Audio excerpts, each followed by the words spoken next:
గత ప్రభుత్వ పాలనలో వ్యవసాయ మత్స్యశాఖ పూర్తిగా నిర్వీర్యం అయిపోయిందని మంత్రి కింజరాపు అచ్చెన్నాయుడు విమర్శించారు. రైతాంగాన్ని తీవ్రంగా దెబ్బతీశారని మండిపడ్డారు. మత్స్యకారులను పట్టించుకునే నాదుడే లేడని ఎద్దేవా చేశారు. గత ప్రభుత్వం తీసుకున్న నిర్ణయాల వల్ల చాలా ఇబ్బంది పడ్డారని గుర్తు చేశారు. సచివాలయంలో వ్యవసాయ శాఖ మంత్రిగా బాధ్యతలు చేపట్టారు అచ్చెన్నాయుడు.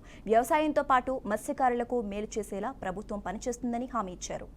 2019 నుంచి 2024 వరకు ఎవరైతే ఈ రాష్ట్రాన్ని పరిపాలించారో ఆ వ్యక్తి వ్యవసాయ శాఖకి తాళం వేశారని చెప్పి సందర్భంగా తెలియజేస్తున్నాను. ఎంత ప్రాధాన్యత కలిగినటువంటి శాఖ ఉందో లేదో తెలియనటువంటి పరిస్థితి ఏర్పడింది.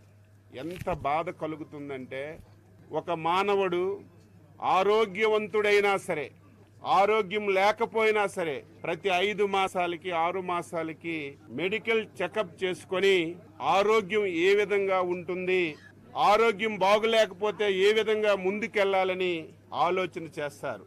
అదే విధంగా వ్యవసాయంలో అత్యంత ప్రాధాన్యత కలిగినది భూమి. భూమి ఏ విధంగా ఉంది, భూమి యొక్క సార్థత ఏ విధంగా ఉంది తెలుసుకోవలసినటువంటి పరిస్థితి ఏ ప్రభుత్వం పైన ఉంటుంది. ఈరోజు 5 సంవత్సరాల్లో కనీసం గత ప్రభుత్వం ఒక్కటంటే ఒకటి భూసార పరీక్షలు చేయలేదు. అసలు భూమి ఏ రకంగా ఉందో ఈ ప్రభుత్వానికి తెలిసినటువంటి పరిస్థితి లేదు. విత్తనాలు లేవు, ఎరువులు లేవు. కష్టపడి పండించుకుంటే ఆ పంటకి గిట్టుబాటు ధర లేదు.